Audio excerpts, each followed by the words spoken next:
bantu abale kule chini wanakuya biko ba mingi kumustari munabaona biko ku espace umbaga wao biko napanda Lwiko mbawa Lwiko banakia napanda banatafika Lwiko njo bale nuko dutangiye abo ni 23 rero muri Kivu y'Amajyepfo by'umwihariko muri teritwari ya Walungu aho tugenda turebera hamwe ibiri kuba ariko Wazalendo hafi aho nayo yari yabatatse. Kirungutwe tayari.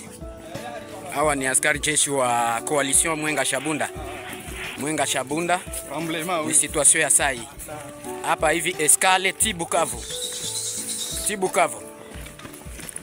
Okay. Adem log FPC Shikito. Hapa tunapiga kabisa. Tayari. Mwenga Shabunda. Mwenga Shabunda. Okay. Pour la libération de Bukavu. Mwenyewe mnaona situation. Haiko bongo hein? C'est ça la situation. Ya hapa. Watoto wenu biko hapa kwa ajili ya kutia nguvu. Ni mwenyewe president wa MLPC sur les lignes de front à Kirungutu. Burya ko bivuga biroroha ariko burya wabibarirwa neza n'abari kuri tere abakecuru n'abasaza ababyeyi n'abana barimo barirukanka n'ibirago ku mitwe na za matora bagenda babundabunda. Ni mu mirwano ikomeje rero guhanganisha impande zombi hano muri Kivu y'Amajyepfo niyo tugiye kugarukaho by'umwihariko mu buryo burambuye, ariko ndaza kugaruka nanone ku munyamabanga mukuru wa OEF Louise Mushikiwabo wagize icyo atangaza ku biri kubera mu burasirazuba bwa Kongo. Ndagaruka kandi kuri Maxime Prevo uri i Kigali aho yasuye umunsi wa none urwibutso rwa Jenoside rwo ku Gisozi. Ndaza gukubitira i Moscow mu Burusiya aho umuyobozi wa Afurika yunze ubumwe uyu nguyu ni perezida wa Togo yamaze kubahamagazwa igitaraganya na Vladimir Putin. Nyemerera wowe ugiye kubana nanjye rero winjirane like ukomentinge wanasharinga 1 2 3 ibintu bigakomeza kugenda neza, ubundi reka tujyanemo gutya rero. Ni imirwano ikomeje rero kubera muri Kivu y'Amajyepfo nkuko nari ntangiye mbikubwira, ariko ntabwo muri Kivu y'Amajyaruguru naho basinziriye, naho turaza gukomozayo. Ahangaha ni muri axe ya Walungu Mwenga aho Abazalendo bari bazamutse bafatiyeho bavuga bati tugiye gumenesha inyeshyamba za 23, kandi koko ni imirwano ikomeye cyane yaje kuba ibera muri ibi bice. Ngira ngo murabona abaturage n'uduhene n'udufuka ku mutwe, utwana barimo barashorera, abikoreye amabaga, abikoreye tumatora, ababyeyi bakururana n'utwana mu nzira. Ni ibintu byari byayobye aho ibintu bitari byoroshye. Ni imirwano rero yaje kuba ituma abaturage bava mu byabo baramenengana barahunga baragenda, abandi bihisha mu mazu. Byaje no kurangira ubwo urumva ibikorwa remezo, ibintu byo kuvuga ngo abantu ngo barahinga ngo baracuruza, ibintu byo kuvuga ngo wajya mu murima, ibyo bintu ntibiba bigishoboka. Ibyo kuvuga ngo wajya gusura ngo umuvandimwe, ibyo biba byibagiranye, ibyo byari byamaze kwibagirana. Bikavugwa neza rero yuko umuhanda wa Cagara Kanyora wari wamaze kubufungwa kubera yuko Wazalendo n'izi nyeshyamba rwaye rwahinanye. Byaje no kurangira Wazalendo byitwayemo neza kuko yaje kuba igaruza lokalite zigera muri 3, lokalite ya Karembu, Tubimbu ndetse na Rana. Ahangaha hamaje kuba habarekipere ku buryo bwuzuye 100%. Amakuru kandi agakomeza avuga yuko imisozi nibura udusozi dukikije teritwari dukikije Walungu santere twamaze kuba tubarekipere, tukaba twamaze kugaruzwa n'uruhande rwa Wazalendo na guverinoma muri rusange, aho ibintu byamaze kuba bigenda neza. Ni imirwano rero yerekeza Bukavu, ntago kuva Walungu ujya Bukavu ari kure cyane, murabizi nta birometero 100 birimo, ni birometero bike cyane.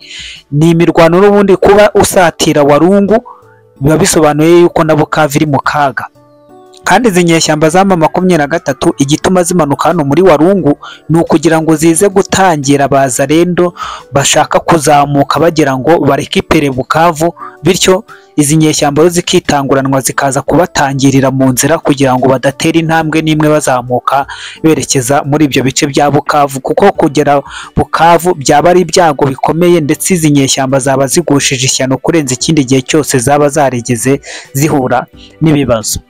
Louise Mushikiwabo rero uyu ni secrétaire général wa OIF Organisation Internationale de Francophonie yaje kubazwa ikibazo kigendanye naho uyu muryango wabo uhagaze ku kigendanye n'ibikubera mu burasirazuba bwa Kongo, dore yuko muramuzi ko ari n'umunyarwanda. Urumva uko byagenda kose yagerageje nyine kuri kwirengagiza, aravuga ati twebwe nka OIF ati twahisemo inzira y'ibiganiro, bahisemo inzira y'ibiganiro, kwibutsa yuko Kongo n'u Rwanda byose ni ibihugu binyamuryango bya OIF. Abona yuko uyu muryango wajyango n'umuryango w'inyabibazo, n'umuryango w'intambara, kuko iyi OIF nibarizwamo Kongo n'u Rwanda, nibarizwamo ibihugu nka Haiti, kandi aho harimo intambara. Ubwo urumva ni ibice bitandukanye bibarizwamo intambara muri uyu muryango.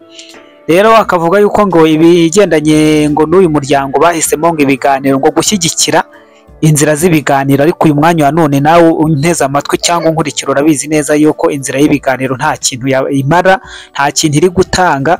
Ibi byose biri kuba, aba babyeyi barimo barirukanka n'utwana, abandi bakurura ihene na za matera ku mitwe, birimo biraba, kandi ibiganiro byaduha byizwi yuko byasinywe.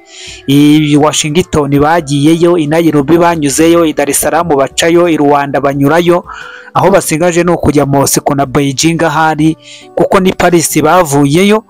Ubwo aho basigaje kwinjira Moscow na Beijing ahari, byananirana ubwo bakazajya hehese, ni ukwerekeza mu nyanja ya Pacifique, mu nda y'isahari, wenda niho bizakemukira.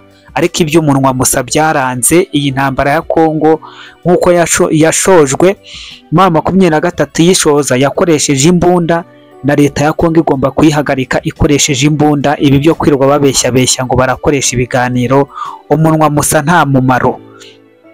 Reka mva ahangaha mpite nkubitira kuri Maxime Prévost. Uyu nguyu ni minisitiri w'ububanyi n'amahanga w'Ububiligi, nawe wari witabiriye iyi nama y'abaminisitiri b'ububanyi n'amahanga ya OIF yaberaga i Kigali.